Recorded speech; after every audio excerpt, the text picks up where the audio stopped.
baik bagi setiap. Pertolongannya ada bagi setiap kita.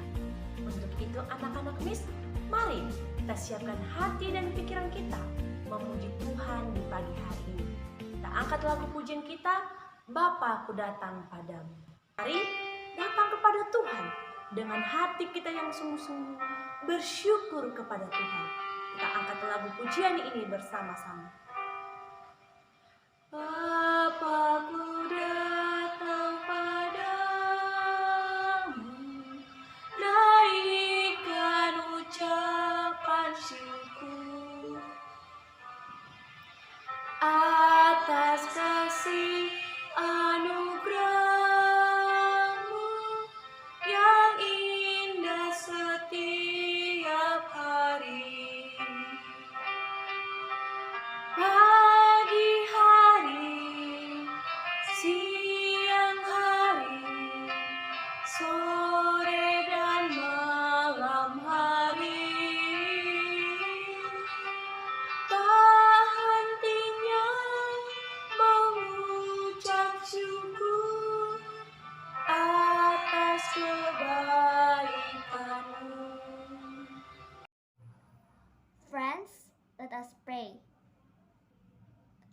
Our Father in heaven, thank you for all of your kindness that you still give to us until today. Now, we want to listen to your word. Please bless us so that we could understand everything that our teacher will explain to us. And also, please bless our teacher that will explain your word. In Jesus' name, we pray. Amen.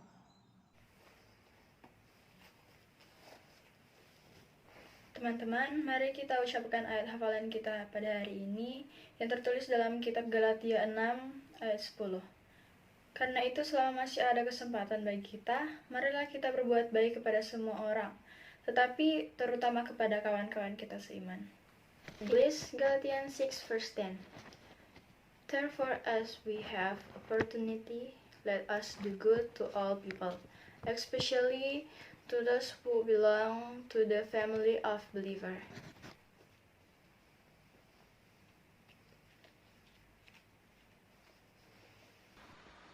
Friends, let us prepare our heart to listen to the word of God. Let us sing, Firman-Mu pelita bagi kakiku. Firman-Mu pelita bagi kakiku, terang bagi jalanku. Firman-Mu pelita bagi kakiku, terang bagi jalanku. Waktu ku bimbang dan hilang jalanku, tetaplah Kau di sisiku, dan takkan ku takut asal Kau di dekatku, besertaku selamanya.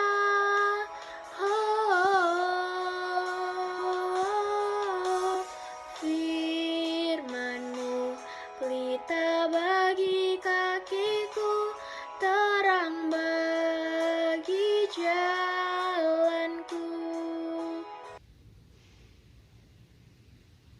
Good morning everyone, how are you today?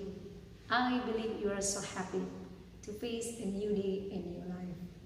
Before we do everything, including our lesson, it is very good for us to take a time to be alone and then to learn the God's teaching. Before we learn, let us pray. Fold your hands and close your eyes. Lord Jesus, we thank you for today, for the new day. You have protected us in our rest, and you wake up us happily to face your new blessing. Lord Jesus, always teach us to be near to you. And now, we want to come to you and to listen your words. Lord, teach us.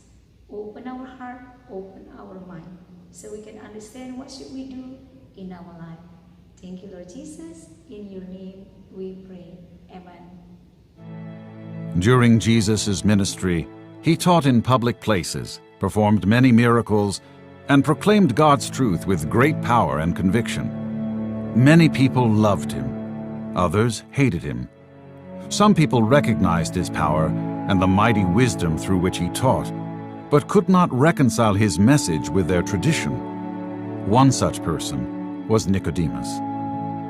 Nicodemus was a leader of the Jews. People respected Nicodemus for his great knowledge of the law, his strict behavior, and his great wisdom. He heard of Jesus and was very interested in his teaching. But he had a lot of unanswered questions. The Pharisees were part of the religious leadership of the day. Many of them found their worth in the strict observance of the law.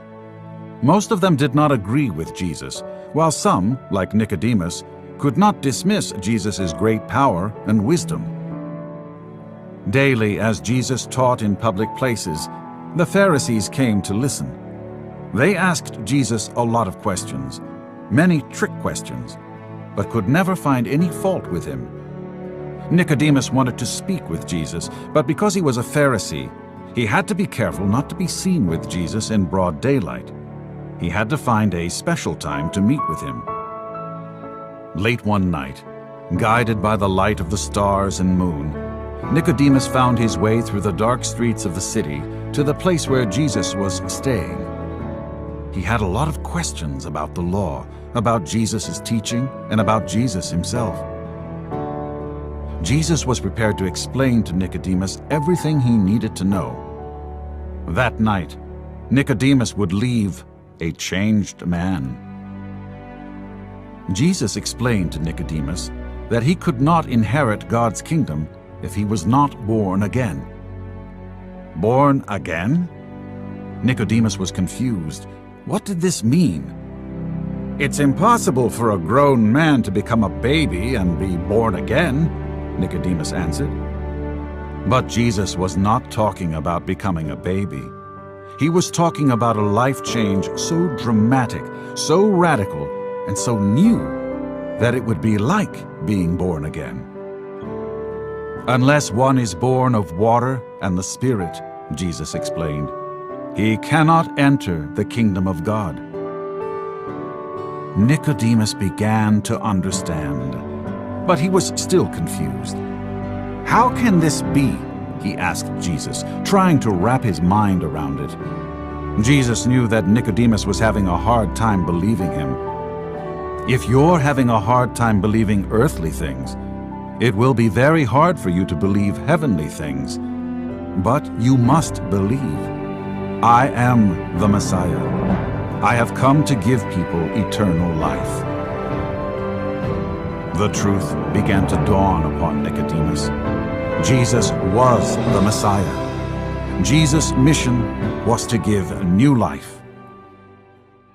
Jesus spoke the truth to Nicodemus patiently and clearly. For God so loved the world that he gave his only Son, that whoever believes in him should not perish, but have eternal life. Jesus also told Nicodemus that he came not to condemn the world, but that the world would be saved through him. For Nicodemus, the prophecies in Scripture had come true. The Messiah was standing in front of him. What a wonderful revelation! That day, Nicodemus learned about God's love, about eternal life. He believed and found his place in the kingdom of God. Sudah menonton videonya bukan? Kita perhatikan bahwa Nikodemus, seorang pemimpin agama Yahudi yang luar biasa, yang senantiasa ada di rumah Tuhan, di bait Allah, mengajar orang banyak juga mengerti hukum Taurat, dan menjadi orang yang terpandang pada waktu itu. Tetapi ternyata dia pun masih bingung bagaimana untuk masuk dalam kerajaan Allah. Dia pun masih bertanya-tanya, mengapa Yesus ada lahir di dunia. Dia pun masih ingin mencari tahu tentang pengenalan dia kepada Tuhan. Dia sebenarnya mengenal Yesus, tapi dia mengenal Yesus hanya sebagai pengajar ataupun sebagai guru ataupun rabi yang senantiasa mengajar orang banyak pada umumnya dan juga memperlihatkan banyak mukjizat. Nikodemus menganggap segala mukjizat yang dilakukan Yesus itu dikerjakan oleh karena Allah menyertai Yesus. Padahal tidaklah demikian.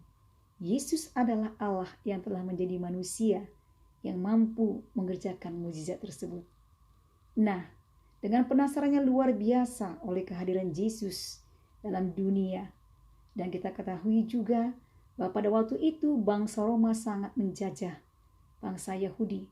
Nah, dalam pemikiran bangsa Yahudi, mereka rindu untuk bisa dimerdekakan. Akan kehadiran Mesias yang mereka rindukan itu akan diperkirakan untuk bisa menyelamatkan mereka dan membuat kerajaan baru. Dengan penasaran yang luar biasa, Nikodemus memberanikan diri untuk bertemu dengan Yesus pada malam hari. Mungkin dia tidak rindu atau tidak ingin dilihat oleh banyak, terutama oleh dewan para pemimpin-pemimpin Yahudi pada waktu itu, sehingga dia datang pada waktu malam dan berbincang kepada Yesus. Dan Yesus mengatakan kepada Nikodemus, jikalau seseorang tidak dilahirkan kembali, maka seseorang itu tidak akan pernah bisa melihat kerajaan Allah. Nikodemus merasa bingung. Mengapa dilahirkan kembali? Saya kan sudah tua. Saya sudah berumur. Apakah mungkin saya akan kembali ke perut mama saya dan akan dilahirkan kembali? Tidak mungkin itu. Itulah menurut pemikiran Nikodemus sebagai pemimpin agama Yahudi. Tetapi Yesus membuka pemikiran Nikodemus. Apa yang dilahirkan kembali itu bukanlah masalah daging, seperti kita sudah lahir dari bapa dan mama kita. Daging adalah daging, tetapi yang dimengertikan oleh Yesus kepada Nikodemus adalah masalah roh. Kita ketahui dalam firman Tuhan, manusia sejak semulanya sudah berdosa dan memang sudah kehilangan kemuliaan Allah. Seperti roh Allah tidak tinggal lagi di dalam manusia itu, sehingga berbuat dosa dan hilang dari kemuliaan Allah. Nah, yang inilah yang diperjuangkan oleh Tuhan Yesus. Tuhan Yesus hadir ke dalam dunia ini untuk bisa mengajar semua orang harus lahir kembali.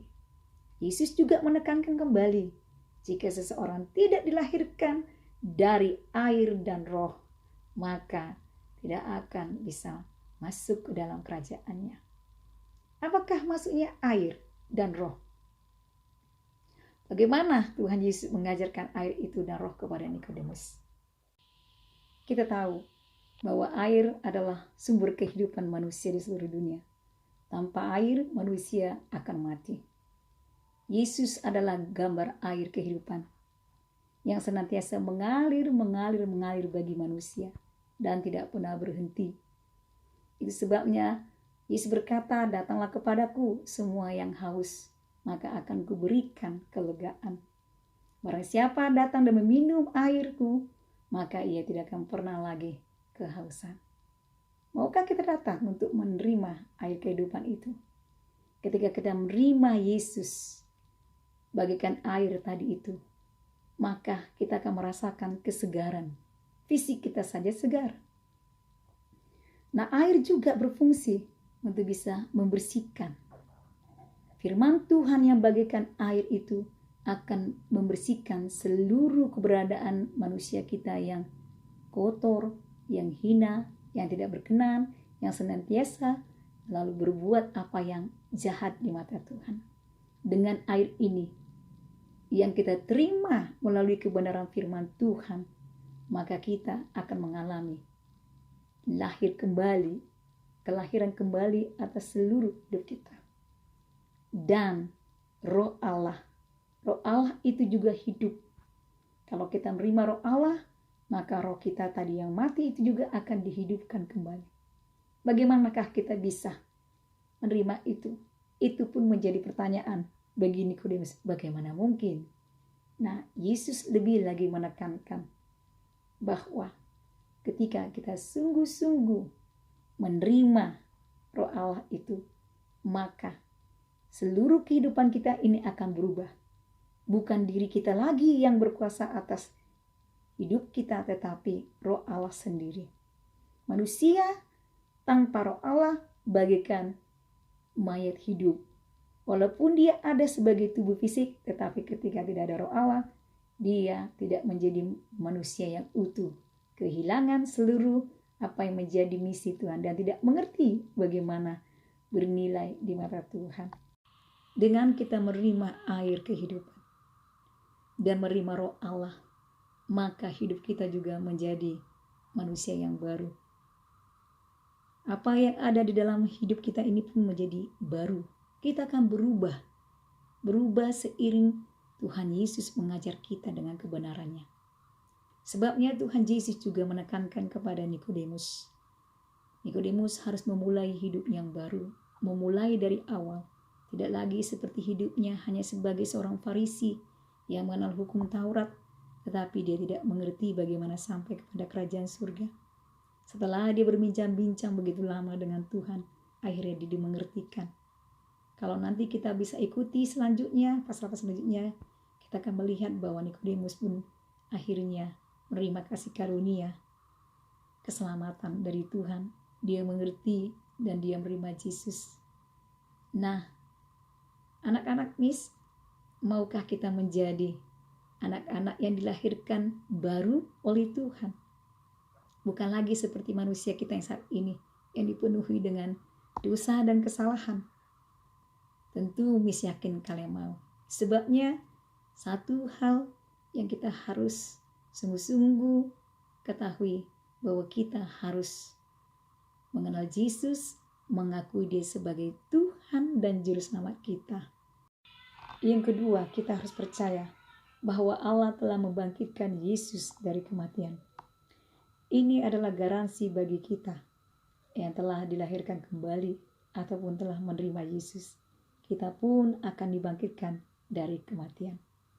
Kesimpulan dari kebenaran firman Tuhan di devotion kita pada pagi hari ini adalah, jika kita ingin masuk dalam kerajaan surga ataupun melihat kerajaan surga, kita harus menjadi manusia yang dilahirkan kembali, dilahirkan dari air dan dari Roh Allah. Mari kita berdoa. Bapa di surga, kami sangat mengucap syukur, berterima kasih untuk kebenaran firman-Mu di pagi hari ini yang luar biasa mengajar kami. Kami mau Tuhan menjadi anak Tuhan yang dilahirkan kembali. Biarlah Tuhan baharui hidup kami dengan air yang hidup, dengan Roh-Mu Tuhan, supaya kami layak untuk bisa masuk dan melihat kerajaan-Mu. Mampukan kami untuk bisa menjadi orang-orang yang terus mengalami pembaharuan. Dan terima kasih Tuhan, biarlah Engkau memberkati seluruh aktivitas kami satu hari ini, seluruh pembelajaran kami, dan juga seluruh orang tua kami yang bekerja. Biar dalam segala sesuatunya kami meninggikan dan memuliakan nama Tuhan. Terima kasih Tuhan Yesus, dengar doa kami dan kami alaskan doa kami ini di dalam nama-Mu yang kudus. Amin. Baik anak-anak Miss, terima kasih untuk hari ini. Tuhan memberkati. Sampai ketemu di lain waktu. Shalom.